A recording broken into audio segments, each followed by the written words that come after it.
Hello students, आप सबका स्वागत है क्लास 11th मैथ में, जहां पर हम लोग chapter number 2 relations and functions कर रहे हैं।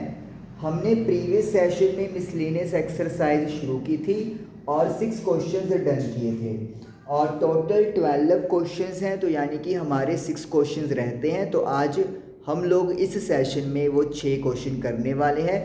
तो चलिए क्वेश्चन नंबर 7 से आज की कहानी शुरू करते हैं। क्वेश्चन नंबर 7 है, मेरे पास दो यहाँ पर फंक्शन दिए हुए हैं f and g, real to real numbers के सेट है। f ऑफ x मुझे गिवन है x प्लस 1 और g ऑफ x है मेरे पास 2x माइनस 3। तो मुझे फाइंड करने के लिए बोला गया है f प्लस जी और एक मुझे फाइंड करना है f माइनस जी और एक मुझे पता करना है f अपॉन जी। बहुत ही आसान है। अगर मेरे पास प्लस लगा हुआ है तो मुझे सिंपली क्या कर देना है, f(x) और g(x) को ऐड कर देना है। तो what is the value of f(x) x plus 1 and what is the value of gx 2x minus 3। तो आप इसको x वाली टर्म में x ऐड कर दो और ये आ जाएगा आपके पास f प्लस g की वैल्यू। उसके बाद है f माइनस g। तो इसका मतलब होता है कि जो मुझे फंक्शन दिए होते हैं उनको मुझे सबट्रैक्ट यानी कि माइनस करना है। f(x) की वैल्यू है x प्लस 1 माइनस, ब्रैकेट शुरू करेंगे, 2x माइनस 3। तो ये आ जाएगा x plus 1 minus 2x minus minus plus 3। तो x में से 2x गया, माइनस का x, 1 प्लस 3 4। तो ये आ जाएगा मेरे पास f माइनस जी। f अपॉन जी का मतलब है दोनों फंक्शंस को डिवाइड कर दो। f ऑफ x है मेरे पास x plus 1 and g of x है 2x माइनस 3। और यहाँ पे हम लोग ये लिख देंगे कि x की वैल्यू जो है वो 3/2 नहीं होनी चाहिए, क्योंकि अगर 3/2 हो गया तो फिर डिनोमिनेटर 0 बन जाएगा और जब डिनोमिनेटर 0 बनता है तो वो नॉट डिफाइन में चला जाता है। तो 7th क्वेश्चन में ये तीनों चीज़ें करनी थी मुझे। तो मैं एक बार आंसर चेक कर लेता हूँ। 3x minus 2 minus x plus 4 and x plus 1 upon 2x minus 3 सही है, बिल्कुल करेक्ट आंसर है। तो ये क्वेश्चन नंबर 7 हम लोगों का डन हुआ। चलिए अब करते हैं क्वेश्चन नंबर 8।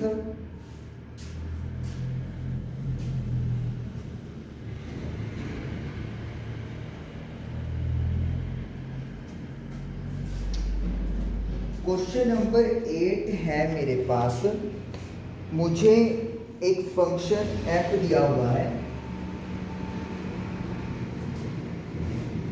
वो है सेट मेरे पास 1 1। फंक्शन f का मतलब सेट बना के दिया हुआ है 2, 3, 0, माइनस 1 एंड माइनस 1, माइनस 3। और ये जो फंक्शन है वो z टू z है, यानी कि इनपुट भी z और आउटपुट भी z। z मतलब इंटीजर्स, पॉजिटिव भी हो सकता है, नेगेटिव भी एंड ज़ीरो भी। तो फंक्शन है ax प्लस b और a और b इंटीजर्स हैं, तो मुझे a और b की वैल्यू फाइंड आउट करनी है। चलिए शुरू करते हैं। देखिए सबसे पहले क्या है, जो हमारे पास ऑर्डर्ड पेयर होता है उसमें जो फर्स्ट एलिमेंट होता है वो इनपुट होता है डोमेन, और जो ऑर्डर्ड पेयर का सेकंड एलिमेंट होता है वो होता है आपका आउटपुट यानी कि रेंज। तो मैं पहले क्या करूँगा, यहाँ पर इनपुट 1 है तो मैं x की जगह 1 पुट करूँगा, तो a इंटू 1 प्लस बी। और जब मैं x की वैल्यू 1 पुट कर रहा हूँ तो मुझे आउटपुट भी 1 मिल रहा है, तो यानी कि इसको मैं इक्वल टू 1 लिखूंगा। तो ये बन जाएगा a plus b is equal to 1। क्योंकि मेरे पास दो वेरिएबल्स हैं a और b, तो इसका मतलब ये हो गया, सॉरी कांस्टेंट a और b है, तो मुझे दो इक्वेशन बनानी पड़ेंगी। अब मैं x की वैल्यू 2 पुट कर दूंगा इनपुट में, तो x की जगह 2 पुट किया प्लस b, और आउटपुट मुझे मिल रहा है 3। तो जब मैंने x की वैल्यू 2 पुट की तो मुझे आउटपुट 3 मिल रहा है। तो I will get 2a plus b is equal to 3। ये इक्वेशन नंबर 2 बन गई। आप चाहो तो ये वाली वैल्यूज भी पुट कर सकते हो, मतलब 4 वैल्यूज गिवन है आपको, कोई भी आप 2 पुट करें। अब इनको आप क्या करो, एलिमिनेशन मेथड लगाओ जो आप 10th क्लास में लगाते थे। b जो है यहाँ पर कोफिशिएंट सेम है तो साइन चेंज कर देंगे हम लोग, और यहाँ पे लिख देंगे सब्ट्रैक्शन, और यहाँ पे लिख दो एलिमिनेशन मेथड।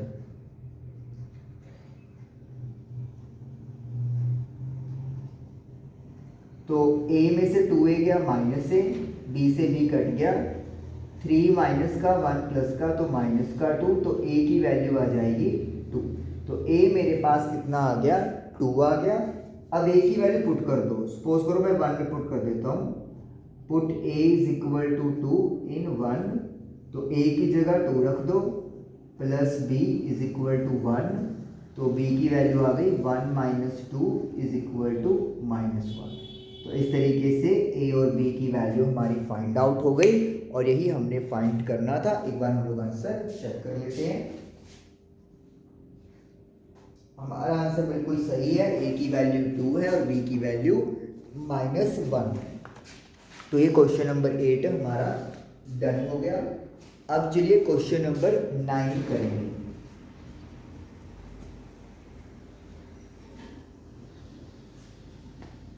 क्वेश्चन नंबर 9 देखिए क्या है। क्वेश्चन नंबर 9 है, आर एक रिलेशन है नेचुरल टू नेचुरल नंबर्स का। तो एक रिलेशन दिया हुआ है जिसमें नेचुरल से नेचुरल नंबर की तरफ जा रहा है, मतलब इनपुट भी नेचुरल नंबर है और आउटपुट भी नेचुरल नंबर है, और रिलेशन है R is equal to A comma B, A और बी दोनों नेचुरल नंबर से बिलोंग करते हैं, और इनके बीच में रिलेशन है कि ए जो है वो बी स्क्वायर के इक्वल है। तो हमें अब कुछ 3 बातें हैं जो बतानी है कि वो सही है या गलत है। पहली बात क्या है, पहली बात ये है कि A comma A belongs to R for all A belongs to N.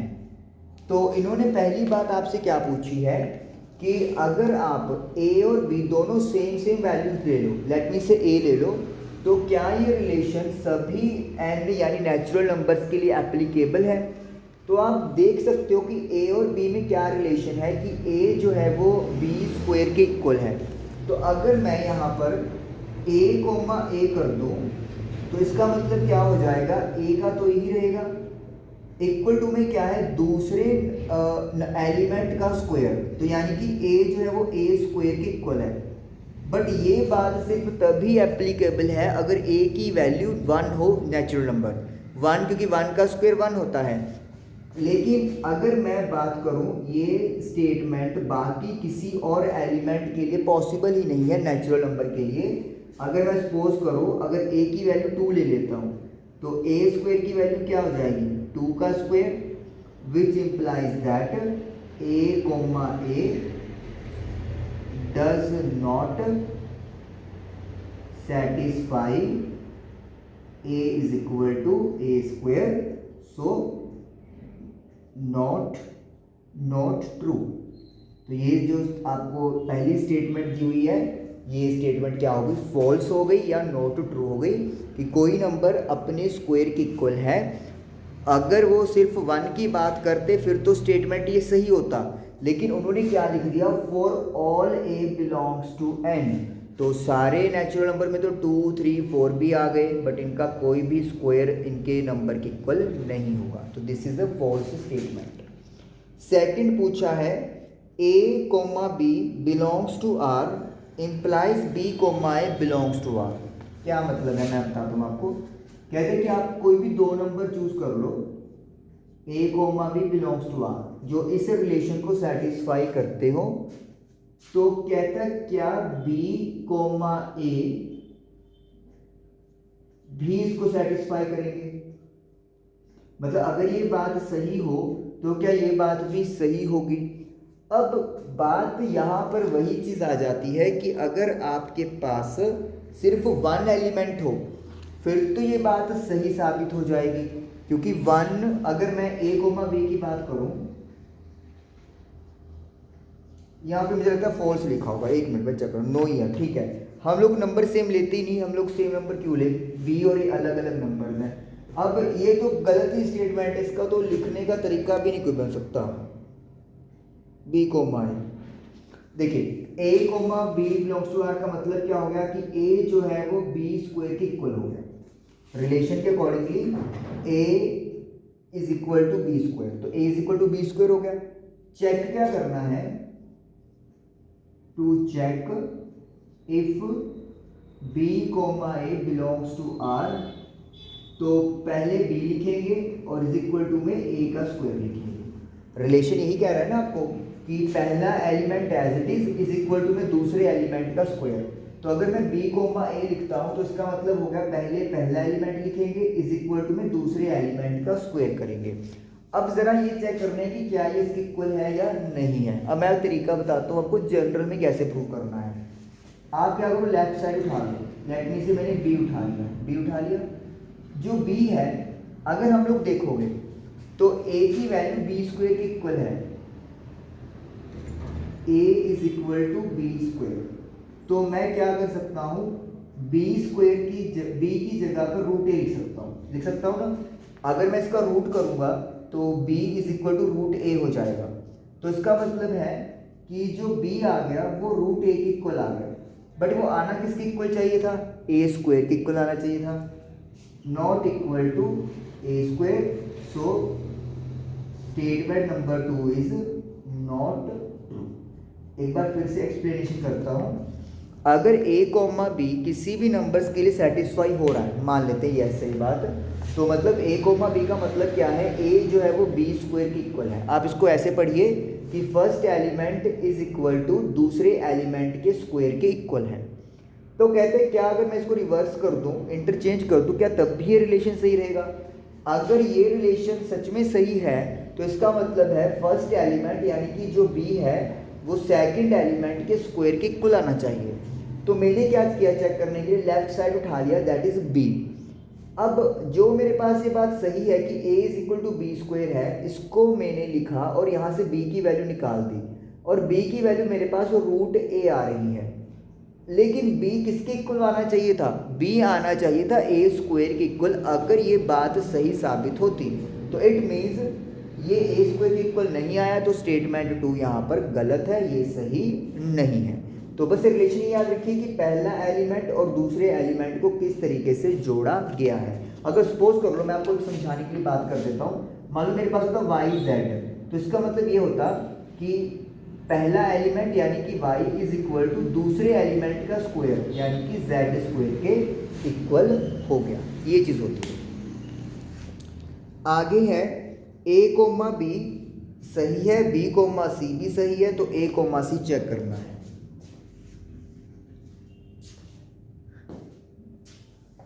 हालांकि ये क्वेश्चन पुट ही गलत किया हुआ इन्होंने कि नेचुरल नंबर में, चलो देखिए अब उन्होंने बोला है कि a कोमा b सही बात है और b कोमा c भी सही बात है। तो हमें चेक करना है if a comma c, a comma c क्या आर से बिलोंग करता है नहीं करता है। देखिए a कोमा बी का मतलब क्या है, first element is equal to second element का स्क्वायर, ये बात ट्रू है, ये गिवन है। b कोमा सी का मतलब पहला एलिमेंट एज इट इज दूसरे एलिमेंट का स्क्वायर, ये भी बात सही है। और मुझे ये चेक करना है पहला एलिमेंट a और दूसरे एलिमेंट का स्क्वायर, टू चेक, ये चेक करना है। ये गिवन हो गया, वो आपने प्रूफ देखना है कि है या नहीं है। तो मुझे a और c चाहिए, तो मतलब मुझे b को एलिमिनेट करना है। तो a is equal to B square है, ये हमारा गिवन है, यहाँ ये ट्रू है तो ये बात सच है, तो मतलब a बी स्क्वायर के इक्वल है। अब मैं क्या करूँगा, b की वैल्यू c स्क्वायर है, तो मैं b की जगह c स्क्वायर लिख दूंगा और एक स्क्वायर बाहर भी है, b की जगह c स्क्वायर लिख देंगे और एक स्क्वायर और भी है, और यहाँ पे लिख because b is equal to c square, तो ये आ जाएगा a is equal to c की पावर 4। तो a की वैल्यू आ गई c की पावर 4 के इक्वल, लेकिन मुझे तो चेक करना था c स्क्वायर के, तो मतलब this is not equal to c square, so statement 3b क्या है, नॉट ट्रू है। तो यानी कि तीनों की तीनों स्टेटमेंट फॉल्स है और ये हमारा क्वेश्चन डन हो गया। ये दोनों ट्रू है, मतलब a b स्क्वायर के इक्वल है, b c स्क्वायर के इक्वल है। मुझे चेक करना है कि a कॉमा c मतलब a is equal to c square है या नहीं है। तो जो गिवन था a is equal to B square, उसका यूज किया, b की जगह c स्क्वायर पुट कर दिया, क्योंकि रिलेशन मुझे a और c में चेक करना है, तो फिर मैं b को एलिमिनेट करूंगा। तो मैंने जब वैल्यू पुट करके सॉल्व किया तो a की वैल्यू c की पावर 4 के इक्वल आ गई, c के स्क्वायर के इक्वल नहीं आई। तो इसका मतलब है मेरा ये वाला स्टेटमेंट भी रॉन्ग है, फॉल्स है, और ये हमारा डन हो गया। 9th क्वेश्चन हमारा हो गया है, जस्टिफाई करने को बोला था तो हमने जस्टिफाई करके दिखा दिया। चलिए अब करते हैं नेक्स्ट क्वेश्चन, इसको इरेज करते हैं, क्वेश्चन नंबर 10 करेंगे।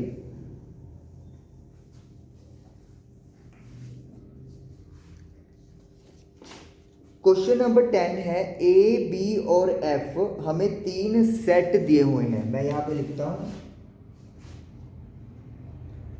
सेट ए है 1 2 3 एंड 4, सेट बी है 5 1 5 9 11 15 16 एंड फंक्शन है 1,5। फंक्शन नहीं है मतलब रिलेशन है, क्योंकि फंक्शन तो उन्होंने खुद बोला कि चेक करो। 3 1 4 5 2 11। तो ये हमें तीनों चीज़ें गिवन है और मुझे 2 स्टेटमेंट चेक करनी है कि ट्रू है या फॉल्स है, जस्टिफिकेशन भी देनी है।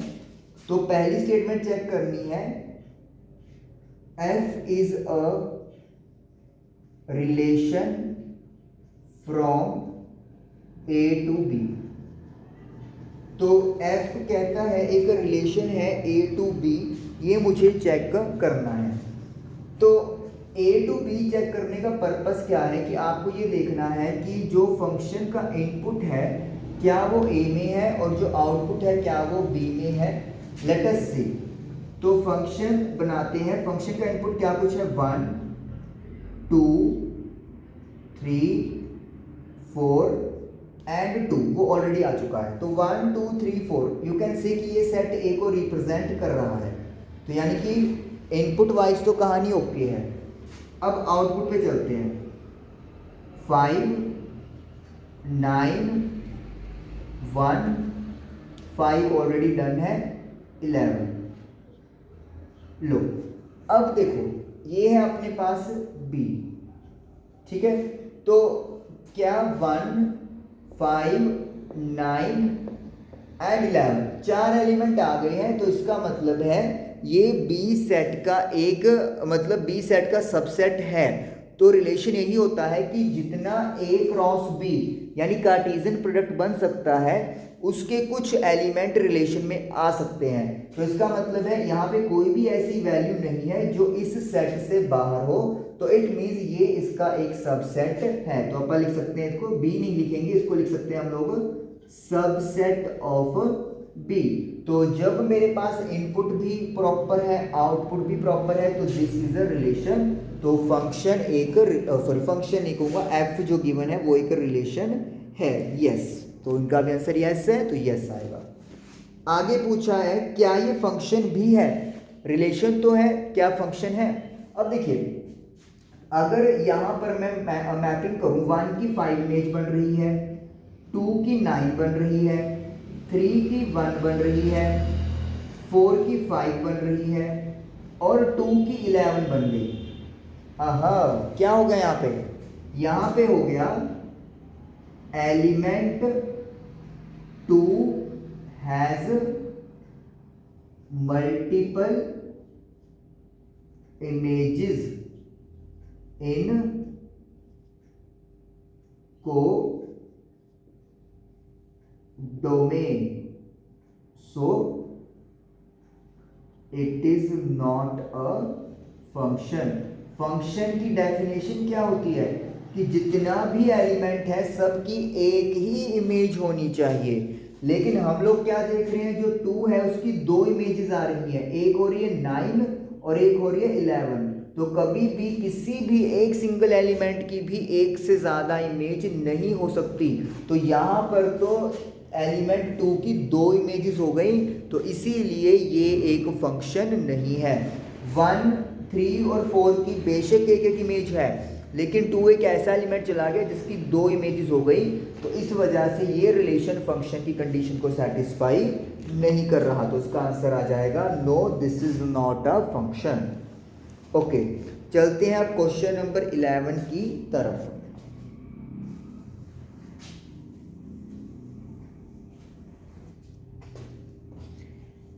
क्वेश्चन नंबर 11 है,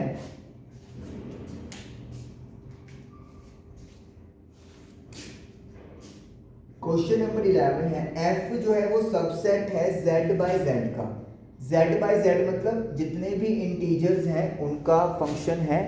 तो z टू z मैपिंग है, इनपुट भी इंटीजर और आउटपुट भी इंटीजर है, और रिलेशन है f का a कोमा b, नहीं सॉरी a b, मतलब 2 नंबर से उनकी मल्टीप्लाई करोगे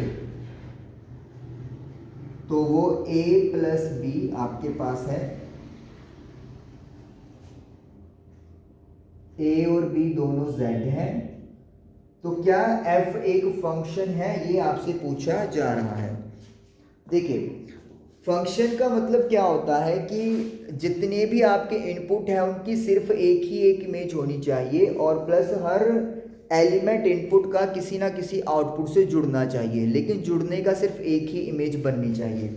अब मैं यहाँ पे देख रहा हूँ कि मुझे 2 नंबर हैं, उनका मल्टीप्लाई करना है और उनकी जो इमेज है वो उनके प्लस के इक्वल है।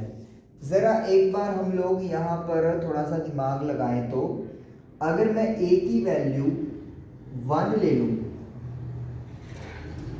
और b की वैल्यू अगर मैं 2 ले लूँ, तो 1 मल्टीप्लाई बाई 2 2 हो जाएगा, तो a भी हो जाएगा मेरे पास 2, और a प्लस b हो जाएगा 1 प्लस 2 यानी कि 3। तो यानी कि अगर मैं बोलूँ इनपुट में मेरे पास 2 है तो इसका आउटपुट 3 होगा।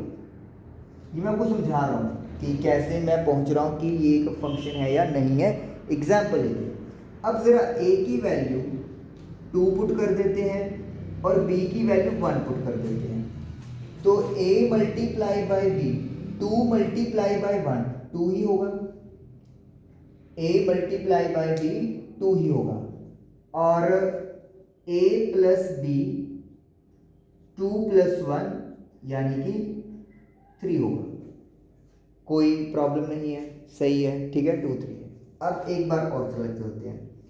अब a की वैल्यू अपन ले लेते हैं, सपोज करते हैं अपन 3 4 3 3 4 12 12। ये तो फंक्शन होना चाहिए। एक मिनट चेक करूं मैं, एक सेकंड।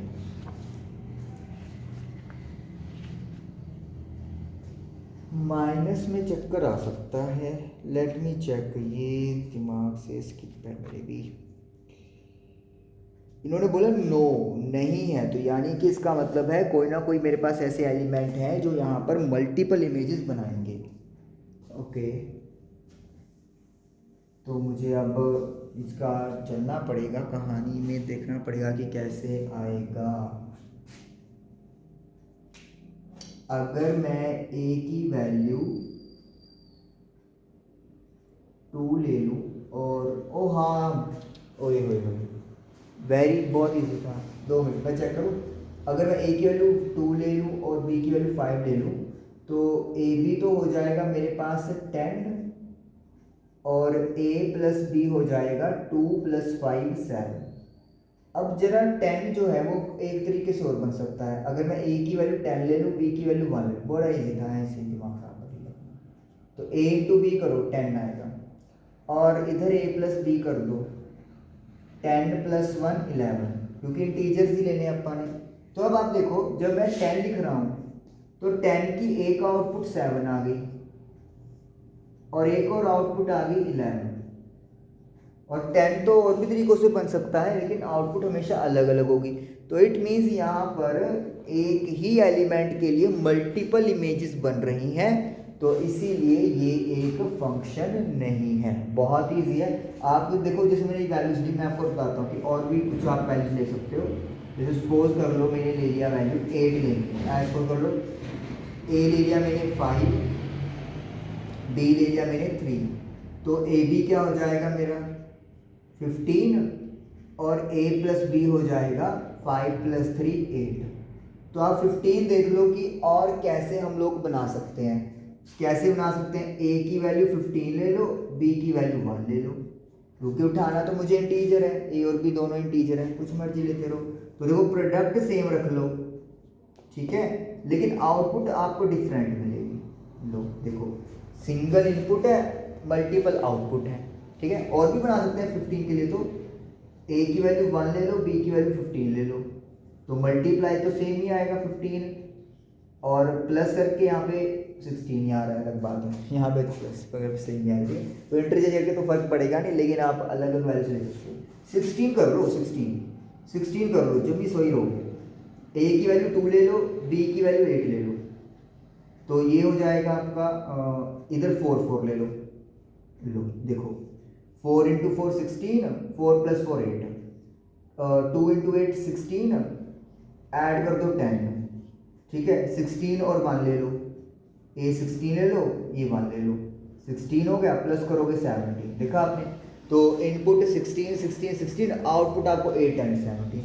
16 किसी और तरीके से बन सकता है, वो भी लपेट लो। तो इस तरीके से आप यहाँ पे मतलब कोई भी एग्जाम्पल देके आप बता सकते हो कि ये एक फंक्शन नहीं है। Multiple inputs but single output, ये कभी भी अलाउड नहीं है फंक्शन में। तो अगर वो चीज़ हो रही है तो वो फंक्शन नहीं होगा। लो जी, आप करते क्वेश्चन नंबर 12, लास्ट क्वेश्चन है ये इस एक्सरसाइज का, इस चैप्टर का, एज पर एनसीईआरटी। डन हो जाएगा आज हमारा। 12th है, मुझे एक सेट गिवन है ए,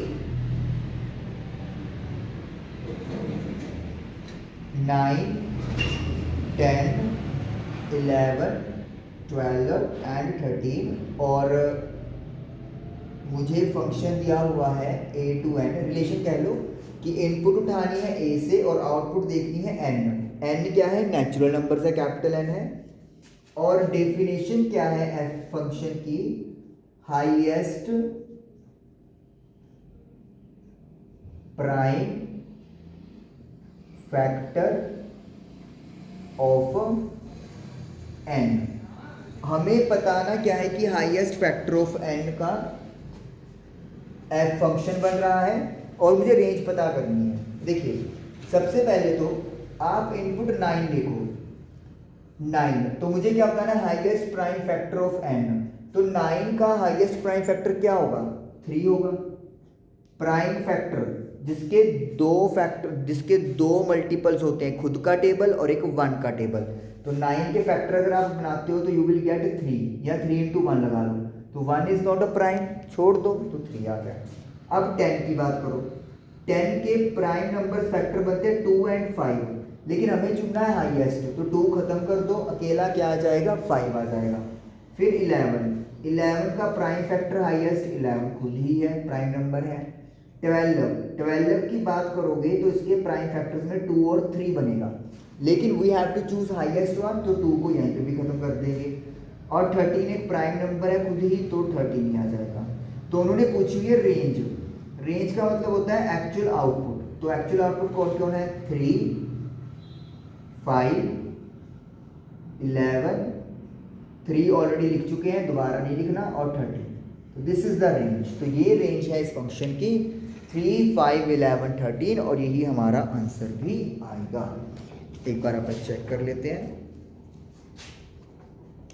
3 5 11, यस। याद रखिए अकेला प्राइम नंबर नहीं कहा उन्होंने, प्राइम फैक्टर नहीं कहा उन्होंने, हाईएस्ट की बात की है कि जो भी आप इनपुट ले रहे हो उसके जो भी प्राइम फैक्टर्स बन रहे हैं उसमें सिर्फ आपने हाईएस्ट वैल्यू चूज़ करनी है। तो पहले मैंने वो बना लिए सारे एलिमेंट और फिर जो जो आउटपुट आ रही है वो मैंने रेंज बना के लिख दी। तो आई जस्ट हो बेटा कि आप लोग को सेकंड चैप्टर ये क्लियर हुआ होगा और ये एक्सरसाइज मिसलेनियस भी क्लियर हुई होगी। प्रैक्टिस और रिवीजन ज़रूर कीजिए। Thank you for watching the video.